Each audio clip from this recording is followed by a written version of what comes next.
ఇది చేస్తానే ఉంటారు. ఎప్పటి వరకు అయితే ఇది శక్తి అనే స్కీమ్ ని తీసేస్తారో అప్పటి వరకు ఇది చేస్తానే ఉంటాం. ఓన్లీ డిప్లొమా స్టూడెంట్ కి హక్కు ఉంది, చేసే హక్కు మాకుంది. రేవంత్ రెడ్డి గారు August 15th రోజు ఈ స్కీమ్ ని తెచ్చారు. మాకు ఇది వద్దు. అసలు ఎవరిని చెప్పి తెచ్చారు ఈ స్కీమ్? మా స్టూడెంట్స్ కి అసలు అవసరం లేనిదే ఈ స్కీమ్. మా డిప్లొమా కోసం మేము ఎంతో కష్టపడి బీటెక్ చేయాలని మాకు ఎన్నో ఆశలతో వచ్చాం వీడికి. అలా ఎలా పెడతారు ఈ స్కీము? ఇప్పుడు శక్తి స్కీమ్ తోటి మర్జ్ చేయడం వల్ల మాకు ఈసెట్ ఎగ్జామ్ ఉండదు. మేము లాటరల్ ఎంట్రీ ఉండదు మాకు. అలా ఎలా చేస్తారు? అసలు మేము కష్టపడి చదువుకొని వచ్చి ఎగ్జామ్స్ రాసి సీట్స్ తెచ్చుకోవడం ఇక్కడ. ఇప్పుడు మీరు ఇలా మారిస్తే ఎలా? టెక్నిక్ ఫర్ ఉమెన్స్ కాలేజ్ నుంచి మాట్లాడుతున్నారు. ఏదైతే ఈ శక్తి స్కీమ్ ని ఇంప్లిమెంట్ చేస్తారో దాని వల్ల డిప్లొమా స్టూడెంట్స్ ఫ్యూచర్ గురించి ఆలోచించి తీసుకున్నారా లేదంటే ఆలోచించకుండా తీసుకున్నారా అది మాకు అర్థం కాదు. అంటే ఇంతమంది 100 మెంబర్స్ 200 మెంబర్స్ కాదు 1000 మెంబర్స్ లైఫ్ ఇక్కడ స్పాయిల్ అవుతుంది. అయినా శక్తి స్కీమ్ వల్ల మాకు బీటెక్ కి ఎంట్రీ అనే లేదు. అంటే 3 years మేము ఎందుకు టైం పాస్ చదువుకున్నామో మా పేరెంట్స్ అంత డబ్బు పెట్టి ఇంత దూరం ఒక్కొక్కరు పక్కనే లేవు, చాలా దూరం నుంచి వచ్చి చదువుకుంటాం. అసలు ఆ శక్తి స్కీమ్ వల్ల మాకు అసలు ఇప్పుడు బయటికి మేము నేర్చుకునే స్కిల్స్ కి అసలు ఏం యూజ్ లేదు. అసలు బయటికి వెళ్తే ఏదో లేబర్ లా చూస్తున్నారు. మాకు ఇప్పుడు మేము బీటెక్ వెళ్ళడానికి 3 years అది వేస్ట్. మళ్ళీ చదవాలంటే మళ్ళీ ఇంటర్ లో డబ్బులు పెట్టి మళ్ళీ చదివి మళ్ళీ ఎంసెట్ రాసి మళ్ళీ బీటెక్ వెళ్ళాలి.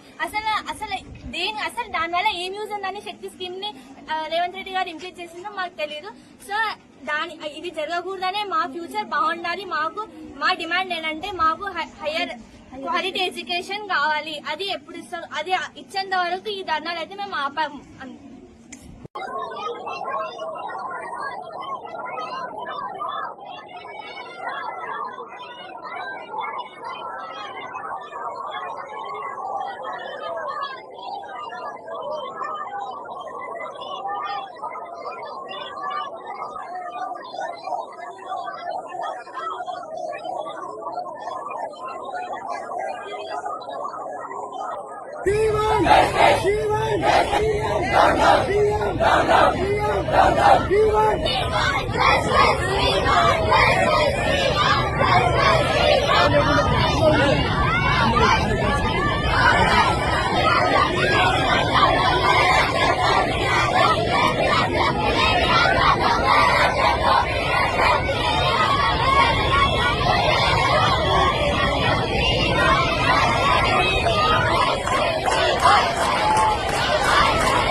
ఒక ఎంటర్ప్రినర్షిప్ ఉంటది.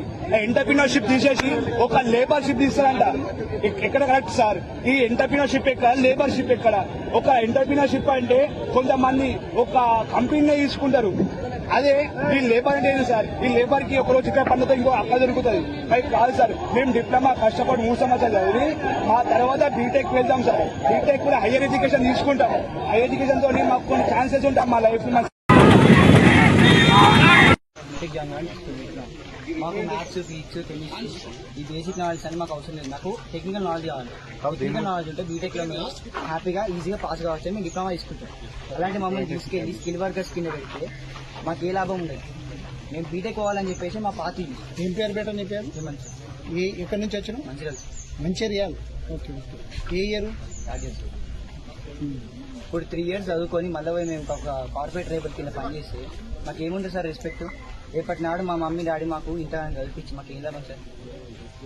మమ్మల్ని ఒక్కొక్కరు రాత్రి 10-11 దాకా మా అమ్మ నాన్న వాళ్ళు ఇంటికాడ పని చేసి మమ్మల్ని 8 రోజులు చదివిస్తే మళ్ళీ మాకు ఎంత వేస్ట్ చేసాం. మళ్ళీ మేము మళ్ళీ ఇంటర్ దగ్గర 2 సంవత్సరాలు చదువుకొని మళ్ళీ ఎంసెట్ రాసి ఎంసెట్తో మళ్ళీ అప్పుడు చేసుకోవాలి. మళ్ళీ 3 సంవత్సరాలు వేస్ట్ మాకు. మళ్ళీ ఇప్పుడు మళ్ళీ చేసుకుని ఇంటర్ వేస్ట్. మాకు అందరికి ప్రతి ఒక్కరికి మేము బీటెక్ చేసి ఇంజనీర్ కావాలని చెప్పేసి జాయిన్ అయ్యి ఇప్పుడు ఆ బీటెక్ అనేది మాకు పాత్ర తీసేస్తే మాకు ఈసెట్ అనేది క్యాన్సిల్ చేస్తే మాకు వైట్ కలర్ జాబ్స్ పోతే, మాకున్న రెస్పెక్ట్ పోతే, మాకున్న డిగ్నిటీ పోతే. 3 సంవత్సరాలు మేము చదువుకున్న వేస్ట్ అయిపోయింది. అట్లా ఐటీఐ వాళ్ళు తక్కువ అంటలేము, కాంపిటీషన్ వాళ్ళు తక్కువ అంటలేము. ఎవరి స్కిల్స్ లో వాళ్ళు బెస్ట్. ఇప్పుడు మా స్కిల్ ఒక దగ్గరికి తీసుకొచ్చేస్తుందా? శక్తి స్కీమ్ మొత్తం మనకి ఏమైతే స్కిల్ ఎడ్యుకేషన్ మొత్తం ఒక సైడ్ చేస్తుంది. స్కిల్ ఎడ్యుకేషన్ తో పాటు టెక్నికల్ ఎడ్యుకేషన్. ఈ ఎడ్యుకేషన్ తీసుకున్న తర్వాత మనం బీటెక్ లో మనం ఈజీగా మనకి స్కోప్ ఉంటుంది. ఇది బేసిక్ నాలెడ్జ్. ఇంజనీరింగ్ కి బేసిక్ నాలెడ్జ్, సబ్ ఇంజనీరింగ్. ఇప్పుడు స్కిల్ యూనివర్సిటీ అంటే ఆనంద్ మహేంద్ర గారిని వైస్ వీసీగా పెట్టి అదే దాని కిందకి అన్ని తీసుకొచ్చారు. ఇప్పుడు ఈ ఐటీఐ, పాలిటెక్నిక్ అన్ని కూడా అదా ఒకదాని కిందకి తీసుకొచ్చారు.